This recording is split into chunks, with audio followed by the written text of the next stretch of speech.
Bonjour à tous, bienvenue sur ma chaîne. Aujourd'hui, je vais vous présenter un véhicule que je conduis depuis quelques jours. C'est un véhicule de prêt que j'ai car mon véhicule actuel est en carrosserie. Je vous ferai une vidéo de présentation aussi, c'est une A1 de 2022. Donc là, qu'est-ce qu'on a? On a une Nissan Micra, si je ne me trompe pas, de 2020. C'est une finition, je ne connais pas exactement la finition, mais c'est une finition plutôt d'entrée de gamme. Ça va être le premier ou le deuxième niveau de finition. Donc on a un rouge assez beau. On a sous le capot un litre turbo de 100 chevaux avec une boîte Xtronic, ça on en parlera après. Donc je vais déjà vous faire un tour du véhicule. Donc on a des jantes tôle avec des enjoliveurs. On a des feux classiques halogènes. Voilà. On n'a pas d'anti-brouillard, donc c'est une finition plutôt d'entrée de gamme. Comme sur les dernières Clio, donc les poignées de porte à l'arrière sont un peu dissimulées. Donc on a, sous certains angles, on a l'impression que c'est une 3 portes, mais non, c'est une 5 portes. Au niveau de l'arrière, voilà. C'est assez sympa. Je pense que ça donne beaucoup mieux dans les finitions de gamme, mais quand même là ça va. Après, ce qui est dommage, la carrosserie n'est pas beaucoup protégée. Ça veut dire que bon, là ici on a une petite baguette en plastique, mais sur les côtés par exemple on n'a rien pour protéger la carrosserie. Donc dès qu'on touche quelque chose, ça peut vite faire des gros dégâts. Pareil, le pare-choc avant est assez exposé. Là, si vous voyez, la plaque n'est même pas en avant du pare-choc. C'est-à-dire sur beaucoup de voitures, il y a la plaque qui touche en premier. Or là, c'est les coins du pare-choc qui vont toucher en premier. Donc on peut facilement abîmer les pare-chocs. Donc c'est un peu dommage. Voilà, donc je vais vous montrer le coffre. Bon, après, il y a un peu de bazar, mais pour avoir une idée de la contenance, c'est correct, c'est pas énorme, mais ça va. Il me semble que sur la, si je dis pas de bêtises, c'est l'équivalent à la A1. Donc on a une banquette aussi 2 tiers, 1 tiers. Banquette 2 tiers, 1 tiers. Voilà. Donc là le siège est réglé pour moi, je fais 1m80 et je conduis assez, j'aime bien conduire assez éloigné du volant. Donc là, clairement un adulte ne pourra pas se mettre derrière moi. Mais après, c'est une habitabilité normale pour une citadine. On a les vitres arrière manuelles. On n'a pas d'appui-tête à la place centrale. Il n'y a pas d'accoudoir non plus au milieu. On va rentrer à l'intérieur. Voilà, on est à l'intérieur. Donc niveau équipement, je vais fermer la fenêtre pour... Voilà. Hop.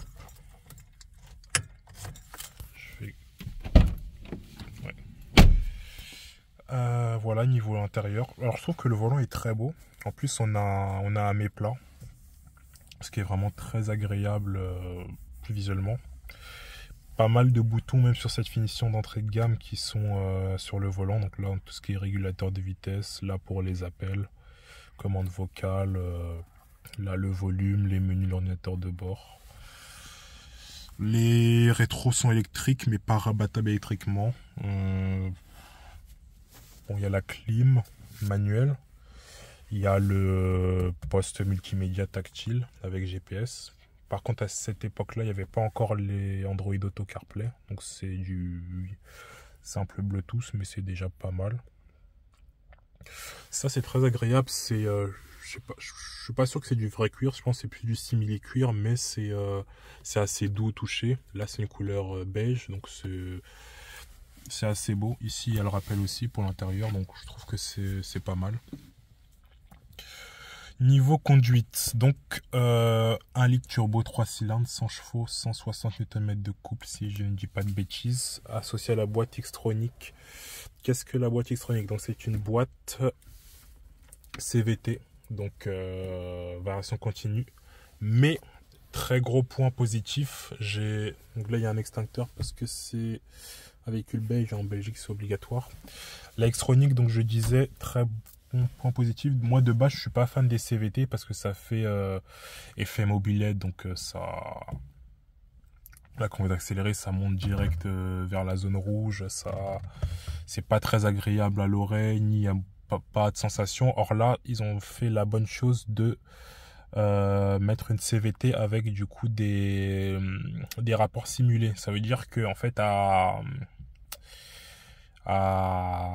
comment dire, à faible charge, voilà, le moteur donc va se comporter comme une CVT normale. Voilà, on va rester entre 1500 et 2500 tours. Par contre, dès qu'on a une forte charge et qu'on va appuyer fort, en fait, la boîte va simuler des vitesses. Donc, il y a 7 rapports virtuels. Donc, ça va se comporter plus ou moins comme une DSG. Bon, c'est pas non plus une DSG, mais ça donne l'impression. Donc, c'est vraiment très agréable. Si j'ai l'occasion, je vous ferai une vidéo un peu du fonctionnement. Et ça gomme en fait le comportement désagréable d'une CVT. Donc je trouve que c'est un très très bon point qu'ils aient fait ça. Après il n'y a pas de mode manuel, il y a un mode sport. Par contre quand on appuie sur ce bouton, donc le moteur monte plus dans les tours, on a un peu plus de frein moteur. On a un mode low, alors ça je sais pas vraiment à quoi ça sert. Je pense que c'est peut-être pour rouler à basse vitesse ou pour avoir moins de couple. Si peut-être l'adhérence est précaire, si on était sur un neige, je sais pas, je l'ai pas spécialement utilisé. Si jamais vous avez des réponses, dites-le moi. Voilà, on a une prise allume-cigare, on a une prise prise jack, prise USB. La prise USB a une bonne puissance, j'arrive à recharger mon téléphone assez vite. Donc ça c'est pas aussi vite que le chargeur du téléphone, mais je pense qu'on peut facilement tirer facilement moins 15 watts. Tout ça, mon téléphone charge assez vite. Qu'est-ce que je peux vous dire d'autre? Donc voilà, niveau équipement, il n'y a pas grand chose. On n'a pas l'angle mort, on n'a pas le régulateur adaptatif, on n'a pas de siège chauffant, mais on a quand même le strict minimum qui est pour moi régulateur et limiteur. Ça aujourd'hui c'est obligatoire. Pareil, poste multimédia avec un écran, ça pour moi aussi c'est obligatoire. Voilà, on a les vitres avant électriques, vitres conducteurs automatiques, rétro réglable automatiquement. On a par contre ce qui manque, oui, on n'a pas les radars de recul ni que ce soit à l'arrière ou à l'avant. Ça c'est bon, après la voiture a un petit gabarit, c'est assez facile d'avoir les dimensions en tête, mais quand même quand on fait des créneaux assez serrés en ville, ça peut éviter de toucher le pare-choc. Après les sièges, ma foi voilà, c'est du classique. À l'arrière par contre à l'arrière ça monte assez haut vers la fin, donc la visibilité pour les personnes assez petites ne doit pas être extraordinaire. Après en conduisant ça gêne pas spécialement, on a une bonne vision périphérique, pas spécialement d'angle mort. Alors point positif et point négatif. Donc point positif, l'intérieur, je trouve la planche de bord est assez jolie, fait assez qualitative, notamment avec ses inserts de cuir ou simili-cuir. Donc la boîte, comme je vous ai dit, très bon point positif. J'aime pas les CVT d'habitude, mais celle-là se comporte vraiment très bien. L'esthétique, je trouve que l'esthétique extérieure est assez agréable. Même si en finition N connectée au Tecna, ce serait encore beaucoup mieux avec des jantes, vitres arrière surteintées, voilà tout le package. Mais c'est une voiture assez agréable et assez agréable à voir, et ça fait moins féminin que les premières Micras. Les premières Micras, les versions d'avant étaient assez rondouillardes, vraiment voiture de fille. Là c'est plus on passe partout, voiture plus androgyne, ça fait beaucoup moins voiture de fille. Point négatif, la consommation. Pourtant j'ai conduit normalement, voilà. Pareil que pour donner l'équivalent, moi j'ai une Audi A1 1 litre TFSI 95 chevaux, 175 Nm de couple, donc c'est à peu près l'équivalent. Ici on a 100 chevaux, 160 Nm de couple. Et avec la A1, j'ai fait 75 000 km, je suis à 6 litres de au 100. À savoir que j'ai une conduite assez dynamique. Mais en ayant une conduite normale, je tourne autour des 5 litres, 5 litres 5. Avec celle-là, je n'arrive pas à descendre en dessous des 6 litres 5. Par exemple, j'ai fait un trajet Là, on est à Bruxelles, je suis allé à Maastricht, aller-retour, donc autoroute à 120 tout le long. J'étais à 6 litres 6, 6 litres 7 avec la A1 sur le même trajet. C'est du 5 litres 3, 5 litres 5. Pareil en ville, je tourne autour des 10 litres. Avec la A1, je suis plutôt dans les 8 litres. Je trouve qu'elle consomme beaucoup. Et voilà, par rapport à d'autres voitures de la même catégorie en 3 cylindres turbo essence, je trouve que la consommation est assez élevée. Voilà, donc point négatif. Autre point négatif, mais c'est à cause de la finition, il manque pas mal d'options, notamment les radars. Et je crois que c'est le seul. Après oui, pour ceux qui vraiment aiment la technologie, on n'a pas de virtual cockpit. Donc bon, ça je trouve que quand le compteur est assez bien dessiné, c'est pas un truc qui est indispensable. Mais ça peut manquer pour certaines personnes. On va partir, on va aller faire un petit essai routier. Et comme ça, je vais vous montrer le comportement de la boîte de vitesse. Je vais m'attacher. Voilà, on a l'écran qui s'allume. Petite remarque, on est à l'aéroport de Zaventem. Je ferai peut-être quelques vidéos dessus, j'aime beaucoup l'aviation. Ça peut être des sujets de vidéos pour la chaîne, donc s'il y a des gens que ça intéresse, n'hésitez pas à me le faire savoir. Donc là, on va enlever la musique, sinon la vidéo va être coupée. Hop. Du coup, voilà, je me mets en D. Voilà, on va partir en D comme ça.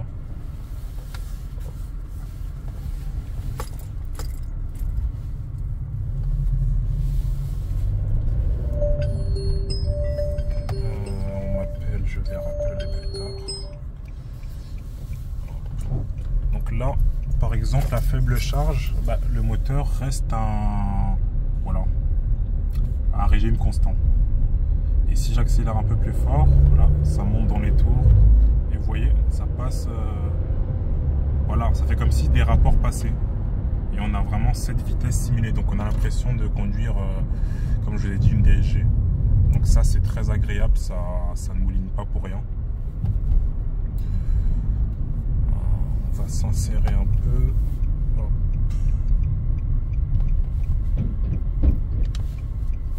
Donc là, vous pouvez voir les radars.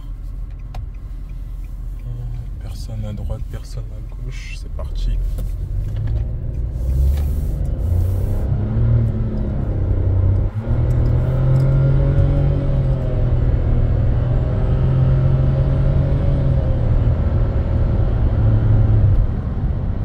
Voilà, là j'ai fait une accélération pleine charge. Donc ça va, c'est correct. Je trouve que ça marche comme pareil que la A1. Un poil moins de couple, je trouve, mais globalement ça marche pareil. Niveau performance, c'est correct. Surtout en ville, la boîte est très réactive, donc ça pousse pas mal à basse vitesse.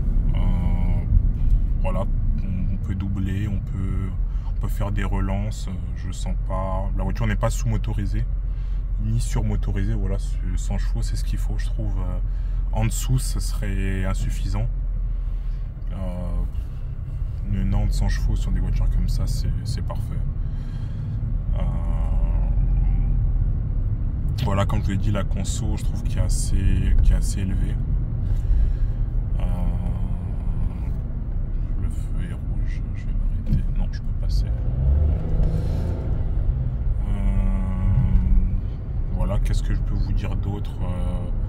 Bon, on a le freinage d'urgence, oui c'est ça, en cas de, si on se rapproche, maintenant toutes les voitures ont ça, si on se rapproche vite de la voiture de devant, la voiture va freiner toute seule.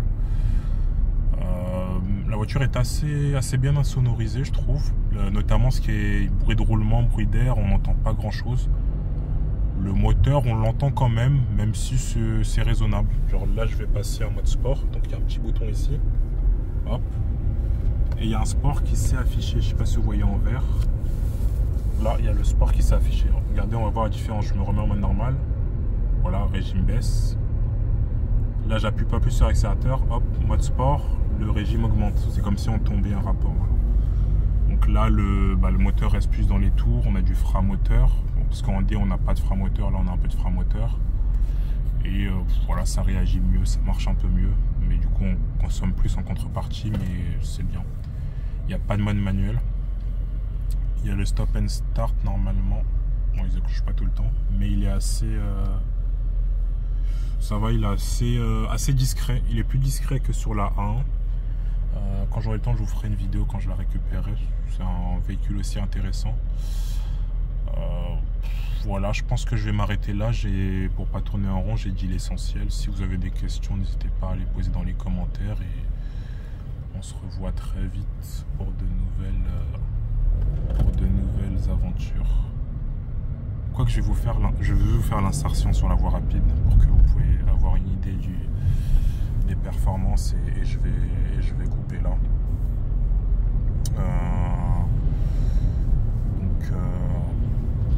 Alors niveau menu, comme je vous ai dit, on n'a pas d'Android Auto, mais on a un GPS, une interface Bluetooth, commande vocale, donc c'est quand même pas mal. Même si j'avoue qu'aujourd'hui, quand on s'habitue l'Android Auto CarPlay, on peut projeter son Waze, son Google Maps, son Coyote directement sur l'écran.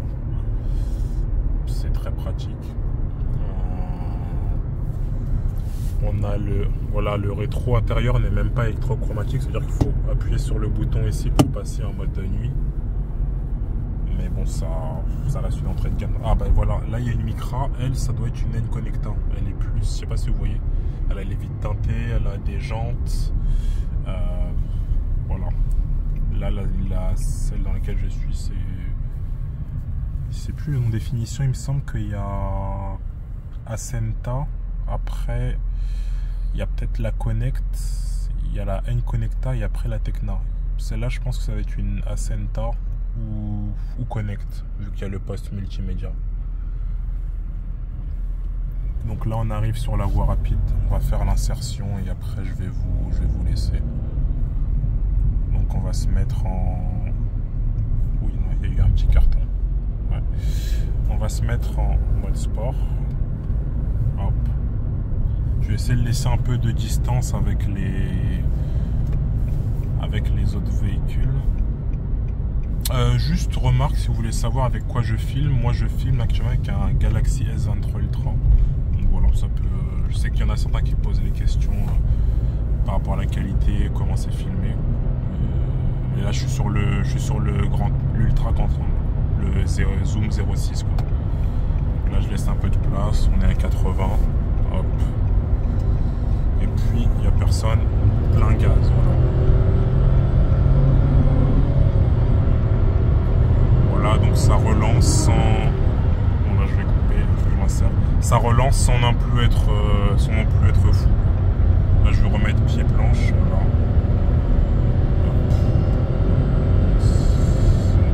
130, 140, donc c'est suffisant quoi pour s'insérer, pour aller au quotidien. On manque pas de puissance, mais c'est pour moi le minimum. Mais c'est correct, on manque pas spécialement de puissance. Bon écoutez, j'ai fait le tour, je vais vous laisser là et à très bientôt. Salut.